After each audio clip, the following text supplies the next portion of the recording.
Nouvelle mythologie alpine, JM Édition. 44 écrivains s'attaquent à la montagne et à l'alpinisme. Quelques mots de François Damilano, directeur de publication. Alors ça s'appelle Nouvelle mythologie alpine.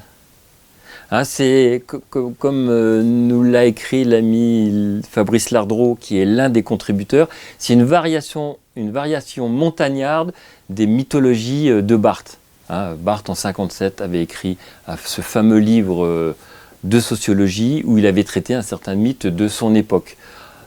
En se mettant dans ses traces, il y a maintenant 10 ans en arrière, on avait commis un mythologie alpine. Et j'avais invité 40 écrivains, journalistes, universitaires à s'emparer du mythe de leur choix autour de l'alpinisme et de le traiter dans un texte court.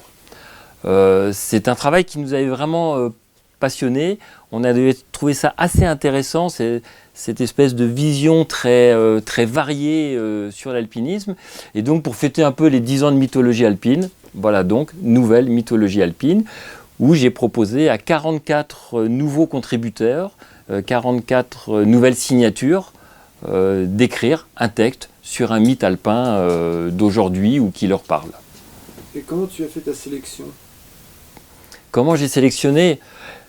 C'est pas tant que j'ai sélectionné, c'est que j'ai dressé des grandes listes de contributeurs potentiels, de gens dont j'aime bien l'écriture, l'activité, ou dont j'aime bien le personnage, et je leur ai proposé de s'encorder pour cette nouvelle mythologie alpine, de me proposer un texte. Alors après, l'idée est plutôt de proposer des textes courts, de plutôt proposer des textes d'analyse, mais une fois de plus, la plume est libre. Ce qui est intéressant à un moment donné, c'est de picorer des textes qui peuvent avoir des personnalités, des approches vraiment très différentes, voire parfois contradictoires. C'est assez amusant. Il y a certains thèmes qui sont abordés par des contributeurs très différents, qui se répondent, qui s'entrechoquent, voire même qui se contredisent. Parce qu'une fois de plus, la vision du monde, elle n'est pas uniforme. Donc voilà, c'est un livre à picorer. Allez, c'est Noël, c'est un livre à offrir et puis à picorer. Nouvelle mythologie alpine. C'est quoi la mythologie alpine ?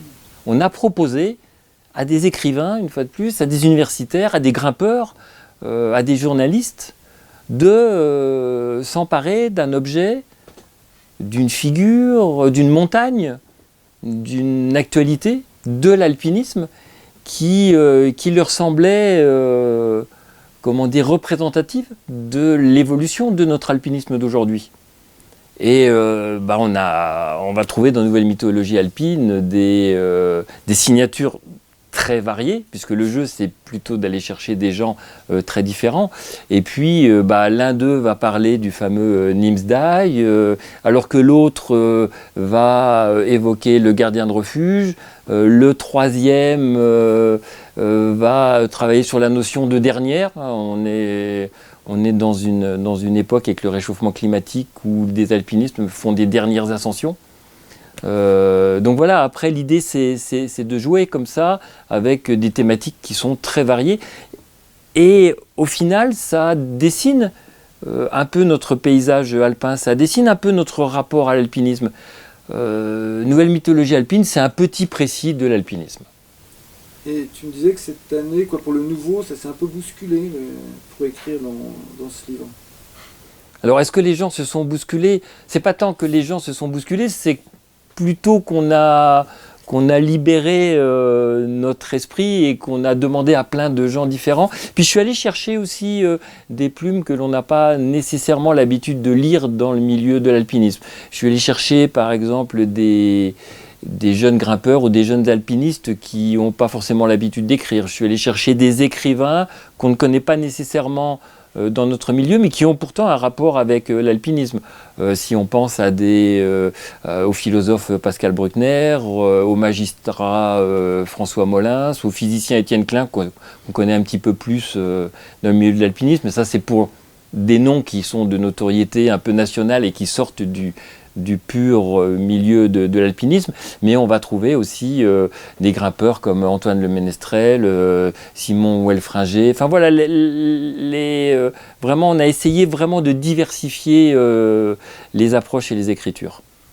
Est-ce qu'il y a une différence de ton un peu entre ces deux volumes ou on retrouve un peu la même manière d'écrire Entre le Mythologie alpine 2012, le Nouvelle Mythologie alpine 2022, il y avait peut-être plus d'autodérision dans le Mythologie alpine et le ton d'une Nouvelle Mythologie alpine est peut-être plus préoccupé.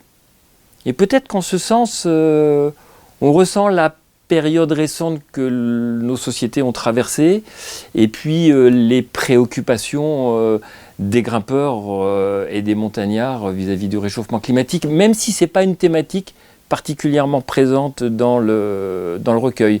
Mais effectivement, on sent qu'il y a une forme de sérieux et de réflexion autour des textes. Et un texte qui t'a touché, toi? Alors une fois qu'on a publié 44 textes, j'ai peut-être des préférences, mais je suis comme un parent, j'aime les 44 textes comme on aime tous nos enfants, de la même manière. Donc je ne vous dirai pas les textes que je préfère.